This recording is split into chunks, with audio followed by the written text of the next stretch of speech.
चालू करते हैं। तो ये लास्ट में क्वेश्चन आपको कास्टिक लेवल में कराऊंगा, 2 क्वेश्चंस कराऊंगा। उसके बाद आज इवनिंग में हम अपने अलग मेथड पर आ जाएंगे, मतलब फोर्स मेथड पर। देखो जी, ये जितने भी मैं क्वेश्चंस करा रहा हूँ ये आपको सारे मेथड्स में काम करेंगे। कहने का मतलब क्या है मैं आपको बता देता हूँ। ये कॉन्टिन्यूस बीम है, इस कॉन्टिन्यूस बीम पर हमें डिफरेंट फोर्स मेथड यूज कर सकते हैं या डिफरेंट डिस्प्लेसमेंट मेथड यूज कर सकते हैं। आप बात समझने की कोशिश करना भाई, जहां पर 2 सपोर्ट से ज्यादा होते हैं वो आपकी कॉन्टिन्यूस बीम। तो इस बीम में कैसे हम रिएक्शन फाइंड करेंगे, कैसे हम इसका shear force bending moment use करेंगे, कहने का मतलब क्या है ध्यान से देखना। आपको डिफरेंट मेथड्स पढ़ाए हैं, बताया अभी तो पढ़ाया एक ही कास्टिक लियानो, और आज कास्टिक लियानो में खत्म कर दूंगा, इसके बाद कास्टिक लियानो मेरा खत्म हो जाएगा।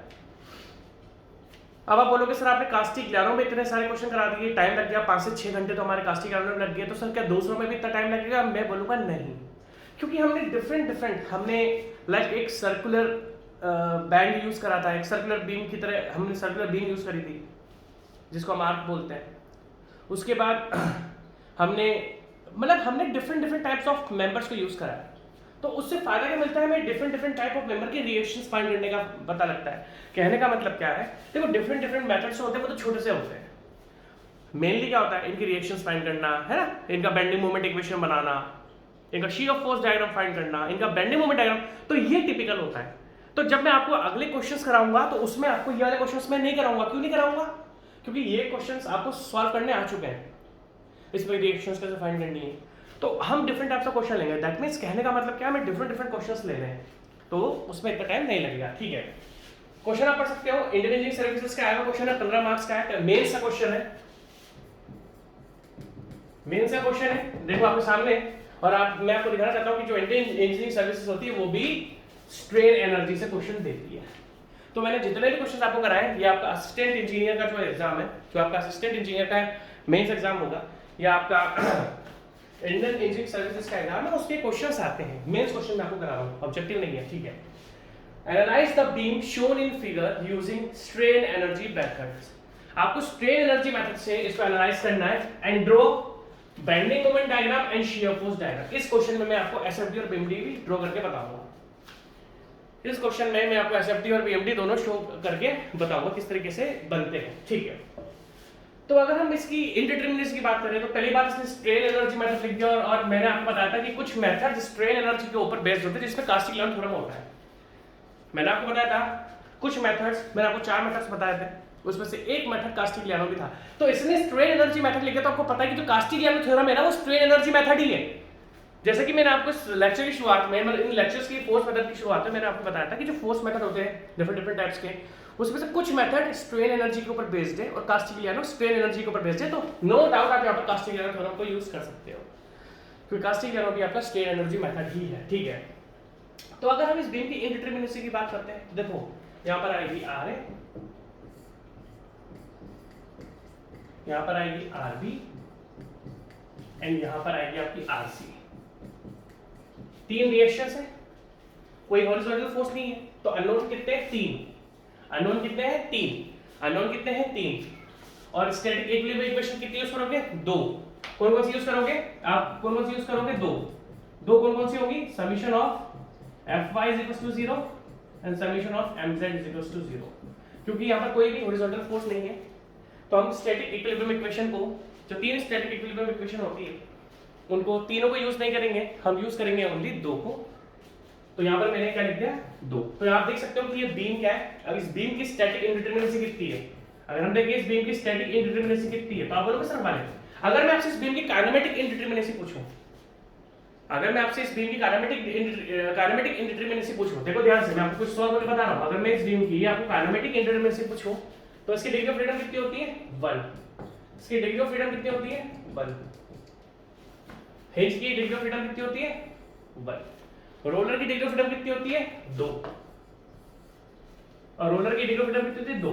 आपको मैंने काइनेमेटिक इंडिटरमिनेसी फाइंड करना बता रखा है, जैसे कि मैं आपको बता रहा हूं, मैं आपको क्वेश्चन समझा रहा हूं कि मान लो इसने यहाँ पर स्ट्रेन एनर्जी मेथड भी लिखा हुआ नहीं होता। आपको इमेजिन करना है कि मान लो इसने आपको स्ट्रेन एनर्जी मेथड भी लिखा हुआ नहीं दे के रखा हुआ कि आपको स्ट्रेन एनर्जी मेथड से फाइंड करना है, आपको एक बीम दे दी, एनालाइज, आप देख सकते हो इंडिटरमिनेट बीम है, स्टैटिकली इंडिटरमिनेट भी है, काइनेमेटिक। तो देखो हिंज की डिग्री ऑफ फ्रीडम कितनी होती है 1, रोलर की डिग्री ऑफ फ्रीडम कितनी है 2। तो यहाँ पर आप देख सकते हो यहाँ पर 5 डिग्री ऑफ फ्रीडम है। दैट मींस, और मैंने आपको बताया था कि जब आपको ये कंपेयर करना पड़े कि फोर्स मेथड यूज करेंगे या डिस्प्लेसमेंट मेथड, तो आप देख सकते हो यहाँ पर degree of static indeterminacy is less than degree of kinematic indeterminacy है। और जब डिग्री ऑफ स्टैटिक इंडिटरमिनेसी कम होती है तो हम कौन सा मेथड यूज करते हैं, फोर्स मेथड, जो कि मैंने आपको लेक्चर की शुरुआत में बता रखा है,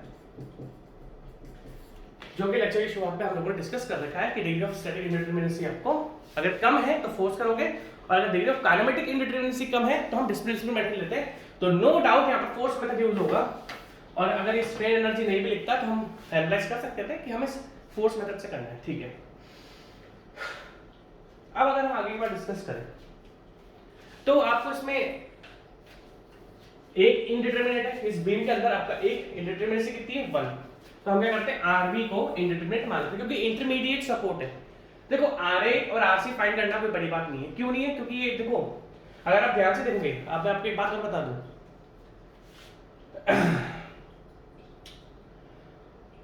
आरए और आरसी फार सपोर्ट से, देखो ध्यान से देखना, आरए और आरसी आपके क्या है, फार सपोर्ट से। फार सपोर्ट का मतलब क्या है, सबसे दूर वाले सपोर्ट से। यहां पर मूवमेंट हमेशा किसके इक्वल होता है, 0। देखो यहां पर मूवमेंट किसके इक्वल है, 0, और यहां पर भी मूवमेंट किसके इक्वल है, 0, क्योंकि ये फार सपोर्ट है। आप अगर ये सोचते हो कि सर सिंपली सपोर्टेड बीम में कोई सपोर्ट है तो उस पर तो मूवमेंट 0 के इक्वल होगा, नहीं, जो सबसे दूर वाले सपोर्ट्स होते हैं उन पर मूवमेंट 0 के इक्वल होता है। अगर हम किसी भी बीम की बात करते हैं, लाइक ये सिंपली सपोर्टेड बीम तो है नहीं, ये एक्चुअली कंटीन्यूअस बीम है। तो इस कंटीन्यूअस बीम में अगर आप देखोगे तो आप बोलोगे कि सर हम आरबी तो कैलकुलेट कर सकते हैं, नहीं कर सकते। आरबी एक इंटरमीडिएट सपोर्ट है, या बी एक आरबी तो रिएक्शन है, बी एक इंटरमीडिएट सपोर्ट है, और इंटरमीडिएट सपोर्ट पर मूवमेंट 0 के इक्वल नहीं होता। ये आपको नोटिस करना पड़ेगा।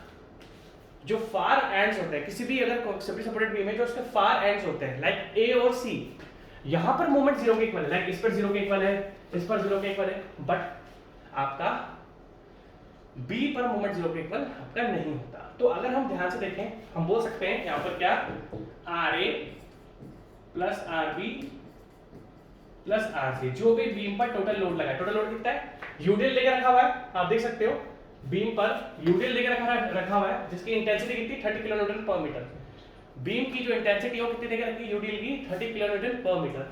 तो हम क्या करेंगे, 30 मल्टीप्लाई जो भी लेंथ है 5 metre plus 6 metre into 11, that means 330 kilonewton.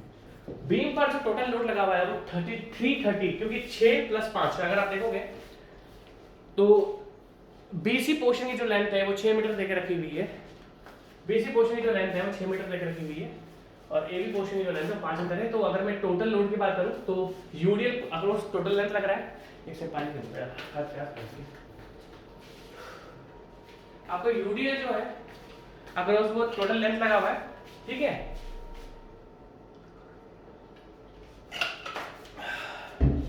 तो अगर बीम पर मुझे टोटल लोड फाइंड करना है तो हम क्या करेंगे, यूडीएल को टोटल लेंथ से मल्टीप्लाई कर देंगे, ठीक है। अब आप एक काम करो, टेक मोमेंट, अब हमें आर देखो आरबी तो हम डिटरमाइन कर नहीं सकते क्योंकि भाई आरबी पर मोमेंट 0 के इक्वल है नहीं। तो मोमेंट 0 किस किस के इक्वल है, जो फार सपोर्ट्स होते हैं, एक तो ए पर 0 है, दूसरा सी पर 0 है। तो हम क्या करते हैं, take moment of all forces about सी।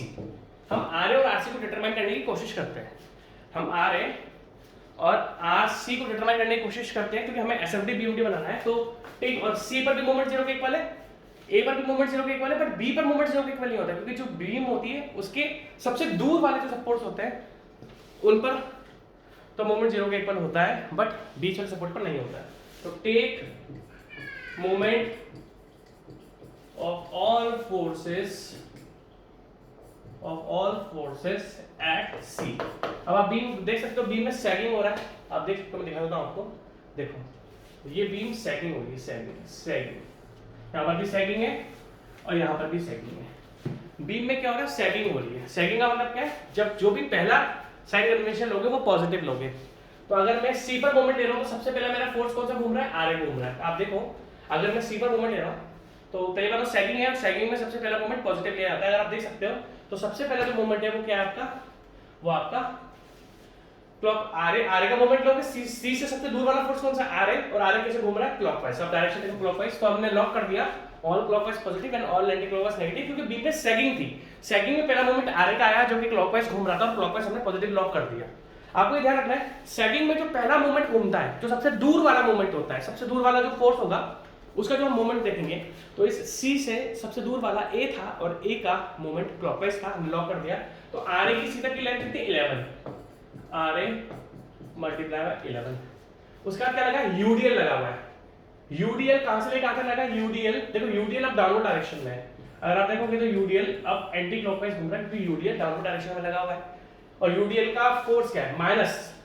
अब यूडीएल क्या है, एंटी क्लॉकवाइज डायरेक्शन में आ रहा है। यूडीएल का फोर्स क्या होता है, जो भी उसकी इंटेंसिटी है, उसकी लेंथ है, उसको मल्टीप्लाई कर दो तो हमें फोर्स मिल गया। अब परपेंडिकुलर डिस्टेंस, अब मूवमेंट की बात आती है, तो यूडीएल टोटल फोर्स कन्वर्ट होकर किस पर लग जाता है, परपेंडिकुलर डिस्टेंस पे, that means 11, that means centroid पे। यूडीएल कहां पर एक्ट होता है, यूडीएल एक सिमेट्रिकल लोड होता है, इसलिए हमेशा वो उसके सेंट्रोइड पर एक्ट होता है। तो यूडीएल को अगर मैं परपेंडिकुलर डिस्टेंस लूंगा तो यूडीएल 30 × 11 करके अगर मैं करूंगा तो यूडीएल क्या होगा, टोटल लोड में कन्वर्ट होकर अपने सेंटर पे लग जाएगा। अब सेंटर से लेके आगे की डिस्टेंस कितनी देख सकते हो आप। ओके, एक सेकंड,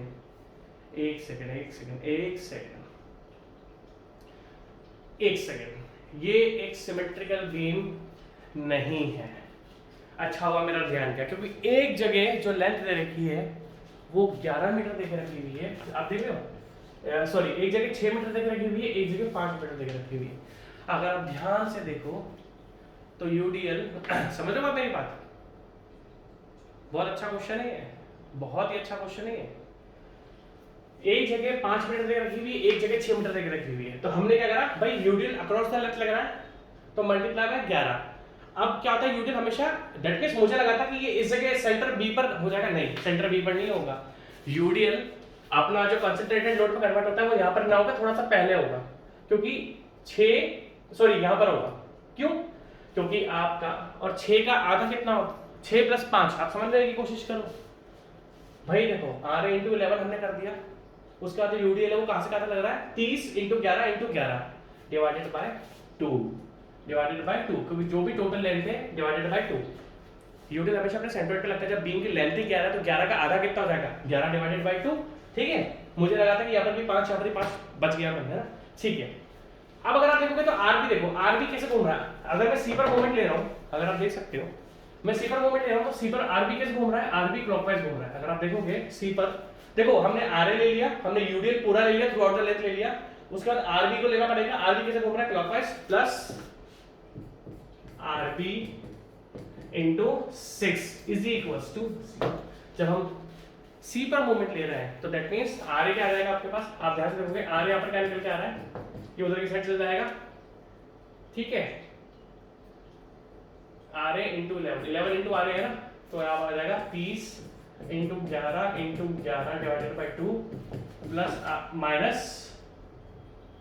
आरबी इंटू 6, ठीक है। टिपिकल क्वेश्चन है।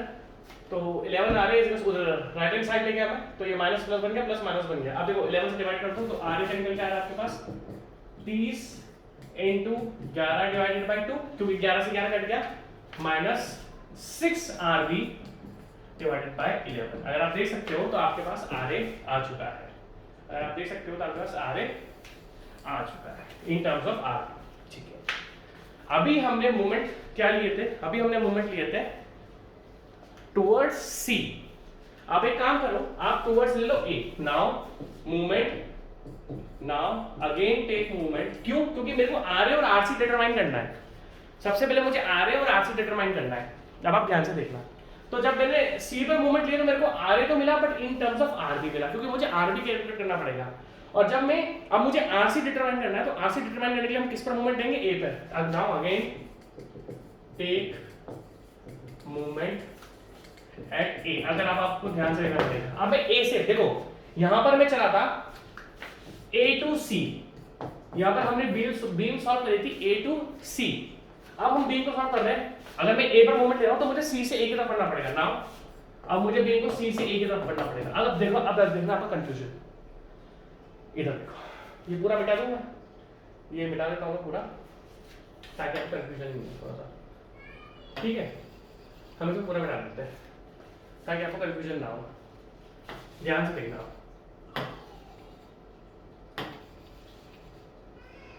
ठीक है, ठीक है। अब मुझे ए पर मोमेंट लेना है। यहां पर क्या था आर ए, यहां पर क्या था आर सी, और यहां पर क्या था आपका R C, sorry R B और R C, R A R B R C. ठीक है, ध्यान से देखना, अच्छा क्वेश्चन है। अब अगर मैं आपसे आगे की बात डिस्कस करूं, अब मुझे सी से तो स्टार्ट करना है और ए पर मोमेंट लेना है। अब मुझे सी पर स्टार्ट करना है और ए पर मोमेंट लेना है। तो आप देख सकते हो यहाँ पर सी पहले हमें सी बी लेना पड़ेगा। ये कौन सी शेप है? This is sagging shape, this is sagging shape. और सैगिंग शेप में सबसे पहला मोमेंट क्या बनता है? नेगेटिव। अगर आप ध्यान से देखोगे तो यहाँ पर सबसे पहला मोमेंट आर सी है। सबसे अगर मैं ए की तरफ बढ़ रहा हूं तो ए से सबसे दूर वाला फोर्स कौन सा? R C. तो आर सी का मूवमेंट जो एक तरफ बढ़ रहा हूं एंटी क्लॉकवाइज है, बट ड्यू टू सैगिंग। अब ध्यान रखना, हमें भाई पहले हमने ए से सी तक की बीम ली थी, अब हम सी से ए की तरफ की बीम ले रहे हैं, बट ड्यू टू सैगिंग जो पहला मूवमेंट होता है वो पॉजिटिव बनता है। तो ये पहला मूवमेंट क्या है? Anti clockwise. तो आपका एंटी क्लॉकवाइज पॉजिटिव बन जाएगा। देखो सैगिंग और होगिंग का यही फंडा है। सैगिंग क्या बोलती है कि अगर जो सबसे पहला मूवमेंट है, हम जब यहां से लेके आते चले थे तो क्लॉकवाइज बनाता पॉजिटिव। अब यहाँ पर आप देख सकते हो एंटी क्लॉकवाइज बनेगा पॉजिटिव, क्योंकि सैगिंग है। आप हमेशा क्लॉकवाइज एंटी क्लॉकवाइज याद मत रखो, आप हमेशा सैगिंग और हॉगिंग को ध्यान रखो। सैगिंग क्या बोलती है? पॉजिटिव। तो यहाँ पर आप देखो सी से लेके ए तक मैं जब बढ़ रहा हूं तो सारे एंटी क्लॉकवाइज आपके पॉजिटिव हैं। That means R C, sorry हाँ, R C multiply by 11 positive को लिया क्योंकि सैगिंग थी और एंटी क्लॉकवाइज पॉजिटिव बन गया। अब जब एंटी क्लॉकवाइज पॉजिटिव बनता है तो क्लॉकवाइज क्या बनेगा? नेगेटिव बनेगा। तो minus UDL 30 into 11 divided by 2। ठीक है, अब देखो ध्यान से, अब ये आपका आरबी कैसे बढ़ रहा है? Anti clockwise. और एंटी क्लॉकवाइज हमने क्या लिया? फ्रॉम देखो ए टू सी में तो पॉजिटिव बना था क्लॉकवाइज, अब सी टू ए में पॉजिटिव बना है एंटी क्लॉकवाइज, तो ये एंटी क्लॉकवाइज है प्लस आरबी। भैया देखो सिंपल फंडा है, कितनी लेंथ है आरबी की? ए तक की लेंथ कितनी है? 5 metre into 5 is equal to 0। हमें आरसी फाइंड करना था, तो R C into 11 is equal to 30 into 11 divided by 2 minus 5 R B है ना। राइट हैंड साइड क्या था? सिंपल चेंज हो गया, 11 से 11 काटो, R C is equal to 30 into 11 divided by 2 minus 5 R B divided by 11। तो आप देख सकते हो यहाँ पर आपका आरसीबी निकल कर आ गया। आप लिख लो इसको थोड़ा सा क्वेश्चन को।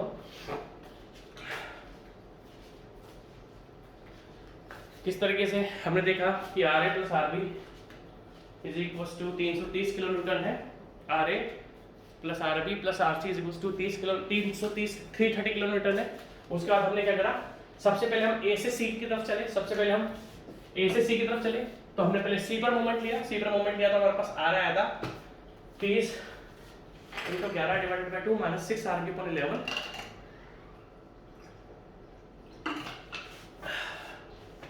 और जब हमने आरसी लिया तो आरसी हमारे पास आया 30 इंटू 11 माइनस 5 आरबी अपॉन 11। एक बार मैं इसको क्रॉस चेक करता हूँ, क्योंकि गलती हो गई तो प्रॉब्लम हो जाएगी।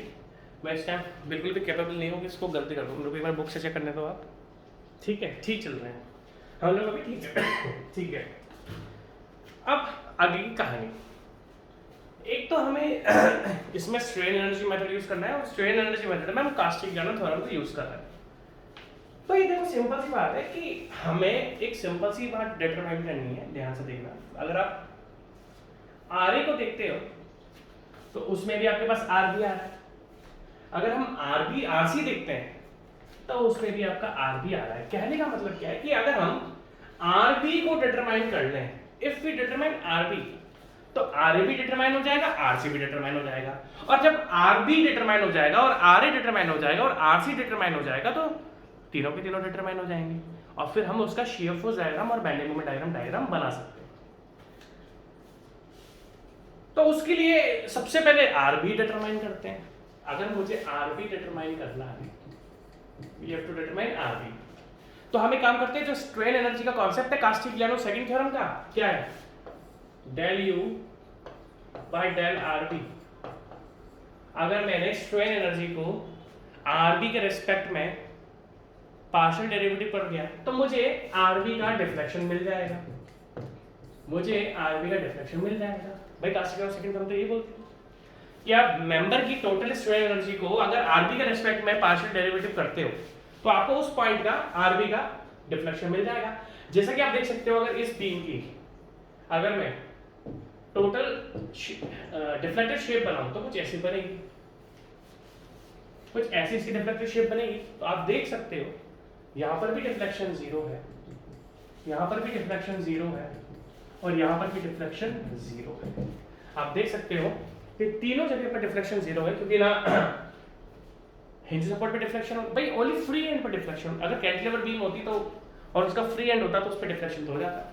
तो हमें सिंपल पता है कि चाहे रोलर सपोर्ट हो, चाहे हिंज सपोर्ट हो, चाहे फिक्स सपोर्ट हो, इनकी डिफ्लेक्शन किसके इक्वल होते हैं 0। हाँ बीच में डिफ्लेक्शन होगा, यहाँ पर डिफ्लेक्शन है बट जहां पर सपोर्ट्स होते हैं यहाँ पर डिफ्लेक्शन आपके नहीं होते। सिंपल सी बात है, आप बोलो यहां से सिंपल सी बात है। तो क्यों ना मैं इस जगह ये लिख दूं del u by rb is equals to yb which is equals to that means del u by del rb is equals to 0। Simple सा फंडा, क्योंकि भाई बी सपोर्ट एक रोलर सपोर्ट या हिंज सपोर्ट है जिस पर डिफ्लेक्शन नहीं होता। तो अगर मैं स्ट्रेन एनर्जी की बात करूं तो यहाँ पर दो टुकड़े हैं, एक है AB दूसरा है BC या CB। तो हम क्या करेंगे that means UAC plus UAB plus UCB कर लेते हैं। हमने देखा था ना हम दो टुकड़ों में आ सकते हैं। क्या देखा था हमने कि इस बीम को अगर मुझे टोटल बीम का एनालाइज करना है तो पहले यहां से लेके यहां पर चलते हैं, फिर हम यहां से लेकर यहां पर चलते हैं, यहां से लेके हम यहां तक चलते हैं, यहां से लेके हम यहां तक चलते हैं। ठीक है जी समझ में आ गई होगी आपको? बोलोगे यहां से बिल्कुल समझ में आ गई। तो हम क्या करेंगे अब हम स्ट्रेन एनर्जी फॉर ए हम क्या करेंगे नाउ डेल यू टोटल अगर स्ट्रेन एनर्जी हम एसी की बात करें तो वो क्या बनती है AB प्लस CB। अब अगर आप ध्यान से देखोगे तो टोटल स्ट्रेन एनर्जी अगर हम बात करें स्ट्रेन एनर्जी ध्यान से देखना और हमें डिफ्लेक्शन की टर्म्स में लिखना है। देखो ये चीज आपको ध्यान रखनी पड़ेगी। अगर मैं del u by del rb की टर्म्स में कास्टिग्लियानो थ्योरम लिखता हूं जो स्ट्रेन एनर्जी क्या होती है वो del u by del rb हम लिखते हैं तो क्या बनती है पहले UAB को याद रखो पार्शियल डेरिवेटिव कर रहा हूं मैं। लेंथ कितनी थी 0 से लेके 6 थी या 5 थी? AB की लेंथ कितनी है 5 मीटर। AB की लेंथ कितनी ध्यान से देखना 5 metre. m into del m by del rb into dx upon EA। ठीक है ये मैंने AB के लिए लिख दिया पार्शियल डेरिवेटिव करके which is equals to 0 which is equals to 0 0 के इक्वल है क्योंकि del u by del coordinate Castigliano theorem क्या है 0 के इक्वल है। आप बोर हो रहे होंगे, हम भी पढ़ाने में बोर हो जाते हैं बट क्या करें मजबूरी है, क्वेश्चंस को पढ़ाना पड़ेगा। इन क्वेश्चंस को मैं इग्नोर नहीं कर सकता, इन क्वेश्चंस को मैं इग्नोर नहीं कर सकता। इसमें आपका लॉस है, इसमें आपका जाता है मेरा कुछ नहीं जाता है। ठीक है ठीक है। तो del u by del rb हमने फॉर्मूला लिख दिया फॉर AB पोर्शन। अगर हम CB की बात करें तो CB की लेंथ कितनी है 6। तो CB पोर्शन के लिए क्या लिखेंगे हम m del m by del rb into dx upon EA।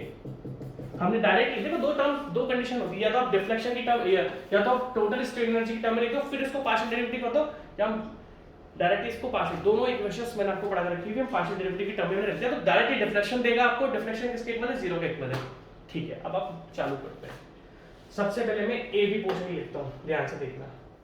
Now for AB portion मैं दोनों को बाद में ऐड कर दूंगा, इनको मैं अलग अलग करूंगा क्योंकि कैलकुलेशन लंबी हो जाएगी। इनको हम लोग अलग अलग करेंगे, कैलकुलेशन लंबी हो जाएगी फिर बाद में दोनों को ऐड कर देंगे। नाउ पहले मैं इसको सॉल्व कर रहा हूं फिर इसको सॉल्व कर रहा हूं फिर दोनों को ऐड करके 0 के इक्वल कर दूंगा। ठीक है now for AB portion now for AB portion sorry AC portion है हाँ AB पोर्शन है हाँ AB पोर्शन। तो क्या था 0 से लेके क्या था 5 मोमेंट इक्वेशन फॉर ध्यान से देखना moment equation for AB portion फिर del m by del rb into dx upon EI। अब आप देखो AB पोर्शन का अगर मैंने मोमेंट इक्वेशन की बात करूं तो देखो अगर हम ए बी पोर्शन की बात करते हैं फॉर मोमेंट इक्वेशन, तो यहाँ पर हम x को ए बी के बीच में ले लेते हैं और यहाँ पर आपके पास आर ए की वैल्यू देकर रखी हुई है। आर ए की वैल्यू क्या देकर रखी हुई है? R A equals 13 into 11 minus 6 RB upon 11।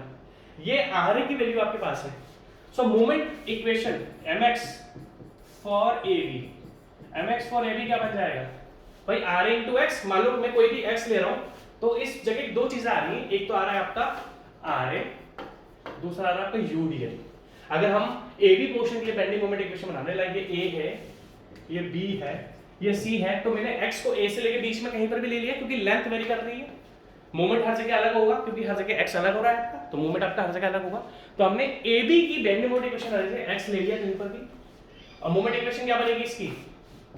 Are A into x, clockwise है, सेकंड है, माइनस इंटरसेक्ट कितनी है? w 30 into x by 2। ये ए बी की बेंडिंग मोमेंट इक्वेशन है।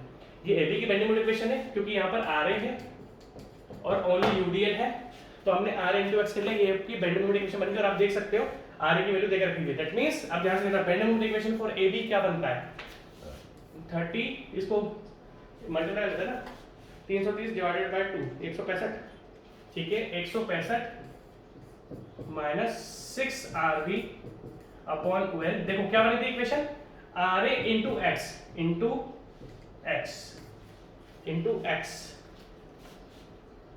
Minus 30 into x into minus 30 x square by 2, मतलब 30 x square by 2। ये आपकी बेंडिंग मोमेंट इक्वेशन बनी है फॉर ए बी। मैं यहाँ पर लिख देता हूँ, देखो ध्यान से। दैट मीन्स मोमेंट इक्वेशन क्या बनी है for A B is equals to, देखो मोमेंट इक्वेशन क्या बनी है? 165 कर गया x से मल्टीप्लाई कर रहा हूं, 165x, बहुत बड़ा क्वेश्चन नहीं है, minus 165x minus 30x square by 2 है ना, माइनस 1, अच्छा ये sorry 165x minus 6RB upon 11x minus 6RB upon 11x minus 30x square by 2 minus 30x square by 2। बड़ा क्वेश्चन है यार। ठीक है, तो ये बेंडिंग मोमेंट इक्वेशन बनी है mx फॉर ए। ये बनी है बेंडिंग मोमेंट इक्वेशन आपके सामने, 165x minus 6RB into x upon 11 minus 30x square by 2। ये बेंडिंग मोमेंट इक्वेशन है फॉर ए बी। तो इस फॉर्मूला पुट कर रहे हैं, तो del m by del RB भी कैलकुलेट कर लेते हैं, फिर डायरेक्ट पुट कर देंगे del m by del RB के रेस्पेक्ट में ओनली ए की वाला फोर्स आएगा, ये 0 बन जाएगा, ये बन जाएगा माइनस 6x अपॉन 11 माइनस 0, क्योंकि RB के रेस्पेक्ट में करना है और RB ओनली एक ही टर्म में आ रही है, इस वाली टर्म में, तो माइनस 6x अपॉन 11। भाई साहब बड़ा क्वेश्चन नहीं है, क्या करें, कराना तो पड़ेगा ना। कल को मैं आपको घास काट जाऊं, आप समझो मेरी बात। आप में कुछ लोग सोचोगे सर आप तो बहुत बड़ा चला लो, बड़ा चलाने में फायदा नहीं है, बट पढ़ाऊंगा ऐसा कि अगले 10 साल में कुछ आएगा नहीं इधर उधर से। मेरा फंडा है कि इस तरीके से पढ़ाओ कि कहीं पर भी अगर क्वेश्चन कहीं से भी ना आए। एक क्वेश्चन एक लेक्चर में 1 घंटा निकल जाता है, बट क्या करें, समझाना तो पड़ेगा ना आपको। ठीक है, तो mx की इक्वेशन आती है 165x में, एक बार वापस से क्रॉस चेक करूंगा, 165x minus 6RB x upon 11 minus 30x square, बिल्कुल परफेक्ट है। जब हमने मोमेंट इक्वेशन बनाई थी उसका हमने क्या करा, इसको पुट कर दिया यहाँ पर, del m by del RB equals to 0 minus 6x upon 11 minus 0।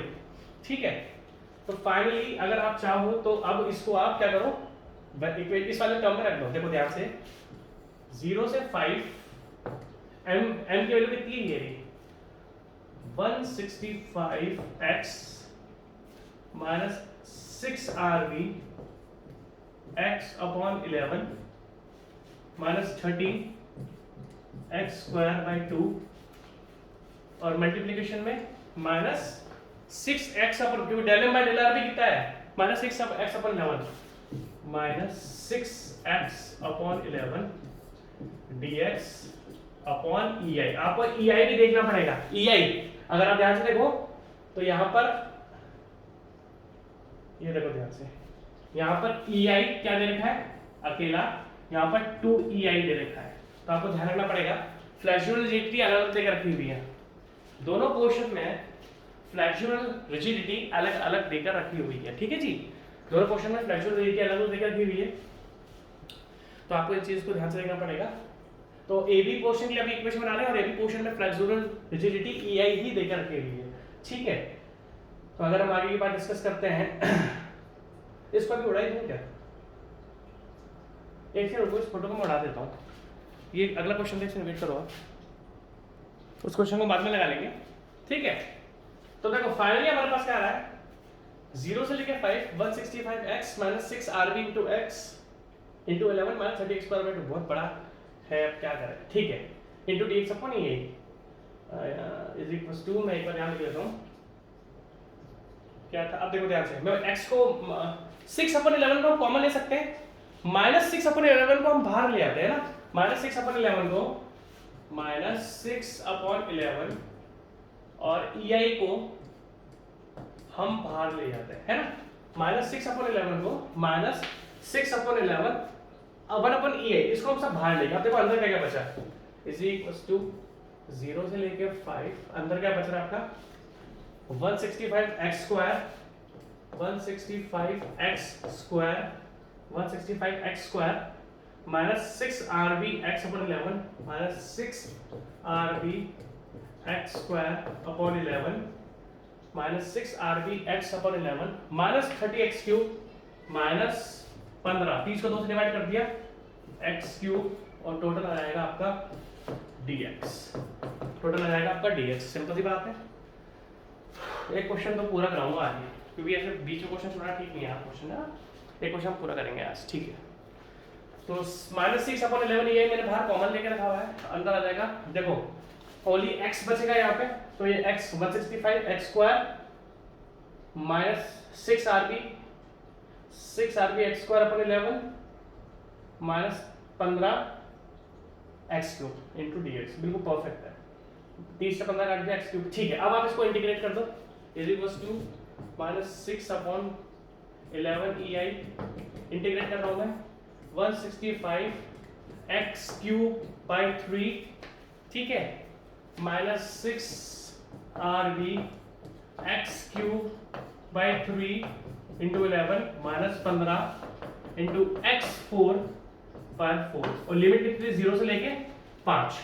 अब कुछ मत करो, आप 5 को पुट कर दो, अब आप कुछ मत करो, आप 5 को पुट कर दो बस इस जगह, ठीक है, is equals to minus 6 upon 11 EI, अब कुछ नहीं करना है, 5 को पुट कर देना है, ठीक है।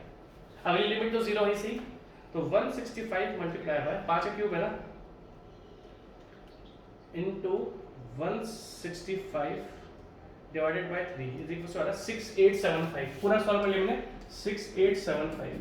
कैसे करा, 5 रख दिया, 5 cube 125, so 125 multiply by 165 is equal two divided बाय 3, 6875 माइनस, ठीक है, यहाँ पर भी एक 5 को पुट कर दो, 5 cube 5 raise to the power 3, ठीक है, 125 into 6 divided by 33 is equals to, या ठीक है, यहाँ पर क्या आ रहा है, देखो 6 को से 2 से काट देते हैं ना हम, इसको हमने 2 से काट दिया, ठीक है, सिंपल सा है। तो आपका क्या बनेगा, आपका फाइनली मैं आपको बता देता हूँ क्या बनेगा, एक सेकंड आप देखते जाओ, 2a2 बचा हुआ है और 125 मल्टीप्लाई बाय, यार कैलकुलेशन बहुत गलत है इसकी, मतलब 250 बाय 11, 250 RB अपॉन 11, ठीक है, 250 माइनस RB अपॉन 11, ठीक है, सिंपल सा बंटा ये है, आपको 250 एक सेकंड वेट करूँगा, ठीक है, सही चल रहा है।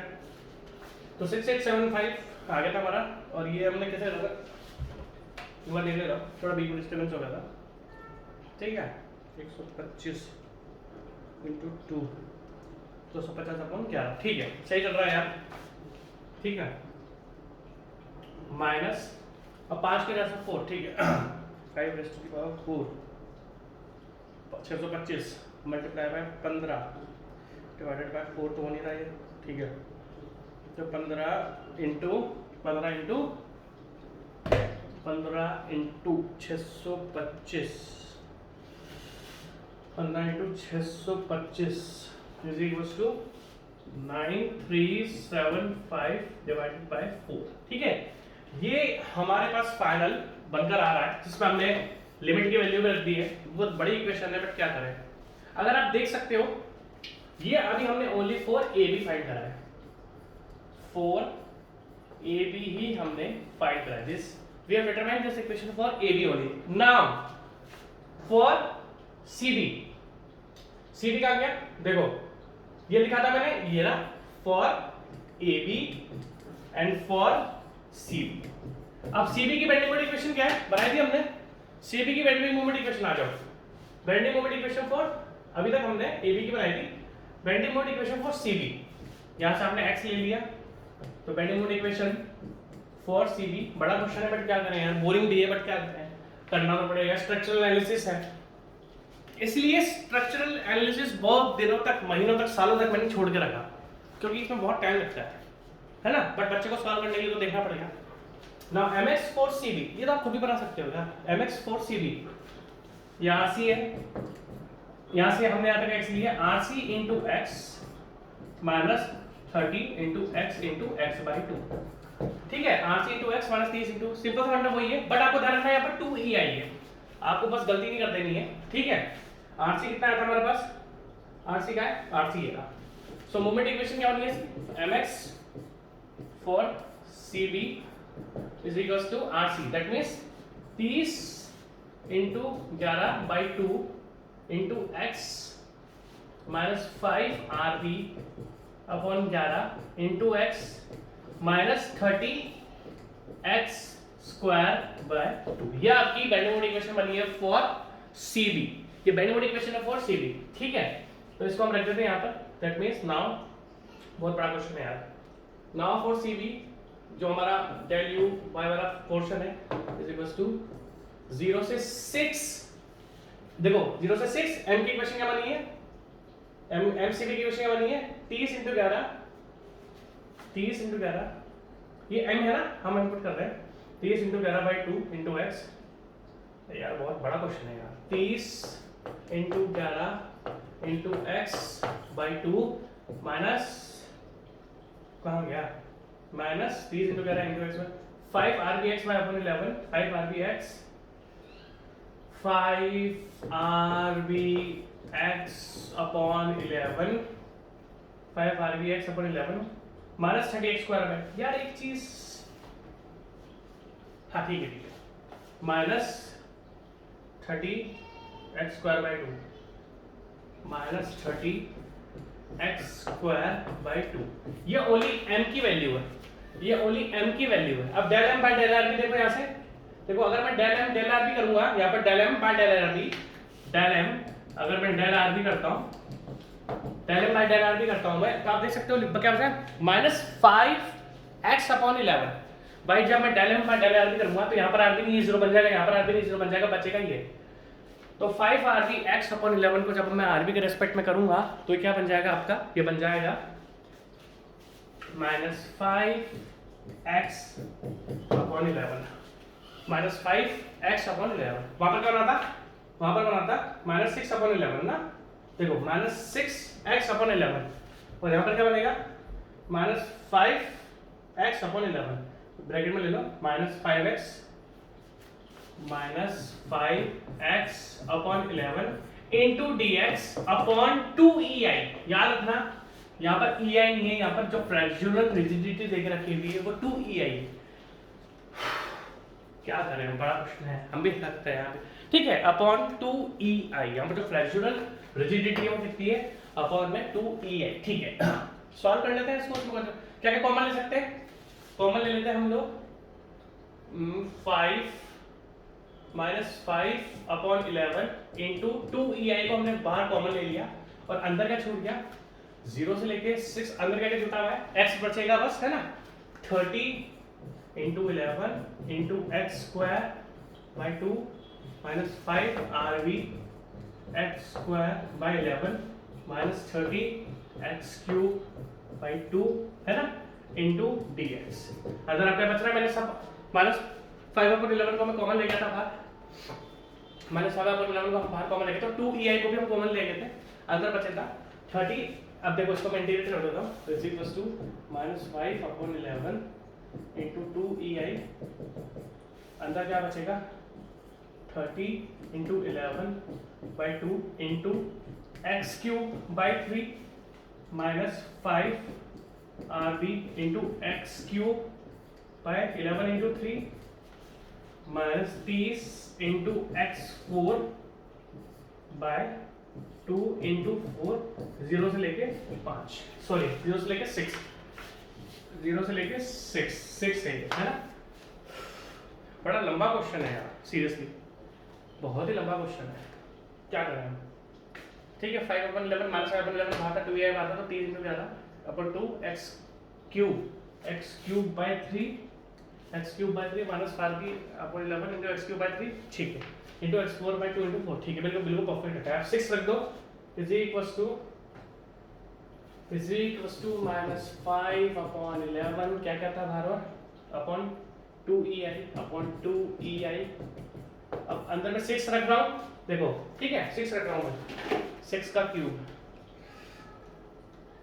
216 multiply by 30 multiply by 11, 216 multiply by 30 multiply by 11 is equal to, बहुत बड़ा यार है, तो क्या करें यार, बहुत बुरा आंसर है। Multiply by 30 multiply by 11 is equal to 71280 इन 71280 अपॉन 6 माइनस 5 RB, है ना यार, बहुत बेकार क्वेश्चन है। तो x क्यूब क्या है, 6 वही 216 multiply bye 5, 216 multiply bye 5 1080 minus 1080 RB upon में 1080 RB अपॉन 33, ठीक है, माइनस 30 इंटू 6 का स्क्वायर मतलब 4 1296 माइनस 30 इंटू 1296 अपॉन 8, ये लो। दैट मींस ये हमने कौन सा क्वेश्चन निकाल लिया, ये हमने आपका क्वेश्चन देखो ध्यान से, हमने कौन सा क्वेश्चन निकाल लिया फॉर CB। हम ऑलरेडी AB फाइंड कर चुके थे, और अगर आप AB को देखो तो AB की इक्वेशन हमने बना ली थी कहां तक, यहाँ तक, देखो AB ये था, ये रहा, देखो अब इन दोनों को हमें ऐड करना है। देखो हमें करना क्या था, del U by del RB is equal to del U for del RB for AB portion plus del U CB upon del RB for CB portion, इन दोनों को हमें ऐड कर देना है। तो आप ध्यान से देखो, हमारे पास AB की इक्वेशन क्या आई थी, AB की इक्वेशन ये थी हमारे पास -611 अपॉन EI, बहुत बड़ा क्या करें, और ये इक्वल टू किसका था, 0 के इक्वल था, क्योंकि del U by del RB किसके इक्वल है, 0 के इक्वल है, क्योंकि कास्टिग्लियानो थ्योरम क्या बोलती है भाई, लोड के रेस्पेक्ट में पार्शियल डेरिवेटिव कर दो स्ट्रेन एनर्जी का, आपको वहां का डिफ्लेक्शन मिल जाएगा, और डिफ्लेक्शन 0 है, क्योंकि हिंज सपोर्ट पे डिफ्लेक्शन नहीं होता है। तो क्या था हमारा -6/11 EI इंटू RB, नहीं RB था, RB नहीं था, RB नहीं है, यह बहुत बड़ा क्वेश्चन है। -6/11 EI 6875 ब्रैकेट में 6875 माइनस 250 RB अपॉन 11 माइनस 9375/4 है ना, प्लस अब हमने क्या, ये इक्वेशन हमने किसके लिए निकाली, फॉर CB, ये CB के लिए है, तो इसको CB को भी आपको ऐड करके फिर इन दोनों को आपको 0 करना पड़ेगा। वो हमने CB ऑलरेडी लिखा हुआ ऊपर, ये रहा, है ना, माइनस मतलब प्लस करना था, बट ये देखो बाहर सिंबल क्या, -5/11 इंटू 2EI, है ना, इसको यहाँ पे कंटिन्यू, इसको नीचे कंटिन्यू कर रहा हूँ, है ना, इसको हम नीचे आप इसे कंटिन्यू कर लेते हैं, माइनस मतलब इसको ये भी माइनस है ना, -5/11 2EI इंटू 2EI, अब ब्रैकेट में 71280/6 minus 1080 RB upon 33 minus 30 into 1296 upon 8। देखो ये आपने अगर इन दोनों को ऐड कर दिया, माइनस माइनस कॉमन आ जाएगा और ये सारी की सारी वैल्यू किसके इक्वल है? 0 के। Is equals to 0। इसको जब मैं ऐड करूंगा, मैं पूरा बताता हूं। यहां से इक्वेशन आपने कंटिन्यू करी, ये पूरी इक्वेशन आप लेके गए यहां पर इन सबका समेशन जब आप करोगे आपको फाइनली ये सब किसके इक्वल है? 0। और आप देखोगे तो अब यहां पर ओनली एक अननोन बचा हुआ है आरबी। ठीक है, अगर आप देखोगे यहां पर ध्यान से तो यहां पर एक अननोन बचा हुआ है आरबी। अब ये इतनी बड़ी कैलकुलेशन है यार, ये आपको खुद ही सॉल्व करनी पड़ेगी, मैं तो काम चोर हूं, मैं तो ये इक्वेशन सॉल्व करूंगा नहीं, है ना। मैंने आपके सामने आरबी, क्योंकि मैं बुक से देख लेता हूं, क्योंकि ये इक्वेशन देखो ये सारी इक्वेशन किसके इक्वल है? 0, क्योंकि डिफ्लेक्शन किसके इक्वल था? 0। और फाइनली इसका एसएफडी बीएमडी, यार मैं क्या करूं, इक्वेशंस थोड़ी बहुत लेंदी है ना, तो फिर इच्छा नहीं होती। मैं फिर भी एक काम करता हूं, मैं बुक से, आपका सिंपल सी बात है, मैं बुक से क्या करता हूं, इसके आरबी की वैल्यू देख लेता हूं कि सॉल्व क्वेश्चन है, और इतना लंबा आपको मैं तो सॉल्व करूंगा नहीं, मेरे को यार वो इक्वेशन जमानी नहीं आती, कैलकुलेटर में कैसे जमाते हैं, सॉल्व हो जाता है ना आरबी वाला। आप सॉल्व करना, यहाँ से आरबी आपको मिल जाएगा इस इक्वेशन से, आप लिख लो उसको, और मैं एक बार बुक से आरबी देख लेता हूँ आरबी की वैल्यू क्या देकर रखी हुई है। ठीक है, मैंने इसका देख लिया, आरबी आ रहा है आपका शायद 205.025। ठीक है, इसे मैं वापस क्रॉस चेक करता हूँ, आरबी की वैल्यू आ रही है आपकी 205.025। ठीक है, हमने बुक से देख लिया है, तो इतनी बड़ी इक्वेशन मैं तो सॉल्व करूंगा नहीं, मैं काम से एक नंबर। ठीक है, तो हमारा इसको इस क्वेश्चन में जब सॉल्व करेंगे, दो अननोन्स थे, मतलब आरबी था दो टर्म्स में, इज इक्वल्स टू 0 है, प्लस माइनस वो सिंपल सी वैल्यू दे रखी है। यहां से हमारा आरबी आ जाएगा 205.025 किलोमीटर। आप सॉल्व करना, आप लोग तो तैयारी कर रहे हो, आप लोग सॉल्व करना और देखना कि ये 205 आ रहा है कि नहीं आ रहा। वैसे तो आना चाहिए, क्योंकि मुझे नहीं लगता मेरी इक्वेशन कहीं पर भी गलत हुई है। ठीक है, अब आरबी में फाइंड हो गया, अब हमारे पास आर है। देखो आरबी में फाइंड हो गया, यहां से आर निकालो, आर तो मैं निकाल लूंगा, छोटा सा है, आर निकालो यहां से, क्योंकि यहां पर आरबी दे रखा था। तो 30 इंटू 11/2 माइनस 6 इंटू 205.025 डिवाइडेड में 11। ठीक है जी, तो that means 30 into 11 divided by 2 equals to 165 minus 6 into 205.025 minus, यार ये कैसे लग रहा है, एक सेकेंड, 6 इंटू 205.025 डिवाइडेड बाई 11। ठीक है, डिवाइडेड 11 में तो है, ठीक है, 111.83। ठीक है, तो क्रॉस चेक कर लेते हैं, 30 इंटू 11 डिवाइडेड बाई 2 165। ठीक है, 6 डिवाइडेड बाई 11 मल्टीप्लाई बाय 205.025 111.83। ठीक है, तो 165 minus 111.83 is equals to 53.17 kilonewton. हमारे पास आरए जो आ रहा है, हमारे पास आरए जो आ रहा है वो आ रहा है 53.17, और आप आरबी कैलकुलेट कर लो, आरबी यहां से आ जाएगा, सॉरी आरसी, आरबी तो हमने कर लिया, आरसी तो ये आ जाएगा आपका 30 इंटू 11/2 माइनस 5 इंटू 205.025 अपॉन 11। ठीक है, मैंने वैल्यू पुट कर दिया आपका, 30 इंटू 11, ये तो वही आ जाएगा, divided by 2 165 minus 5 into 205.025 divided by 11 93। यहाँ से आपके पास आ गया, आ जाएगा ये वैल्यू आ रही है 93.193, है ना, 93.193। ठीक है जी, समझ रहे हो, मैंने वाली इक्वेशन सॉल्व करी है, ये बना लेता हूँ, ये करता हूँ मैं ना, ये वाला। ठीक है, कंफ्यूज मत होना, मैंने वैल्यू पुट कर दिया आरबी की, क्या करें, कैलकुलेशन है, क्या कर सकते हैं, 165 minus 5 into 205.025 divided by 11 is equals to 93.193, बिल्कुल सही है। और आरबी आपका निकल के आ रहा है 165 minus 93.193 which is equals to 71। RB आपके पास निकल के आ रहा है 71.807। आर बी क्या निकल के आ रहा है हमारे पास? अब देखो आर ए आर से ले लेता है। आर ए कितना आया था हमारे पास, मैं इसको मिटा देता हूँ। आर हमारे पास कितना आया यहाँ से, यहाँ पर आर ए आपके पास आ रहा है, R C sorry R B तो आ गया था 205.025। आर ए कितना है, मैंने अभी कैलकुलेट करता ना, आर ए कितना है, ये आर ए 53.17 53.17 और आर सी कितना आया था आपके पास, आर सी आया था 71.807 71.807। जैसा कि आपको पता है R A plus R B plus R C is equal to 330 है, तो एक बार देख लो इन सबका समेशन अगर 330 आ रहा है तो ये ठीक है।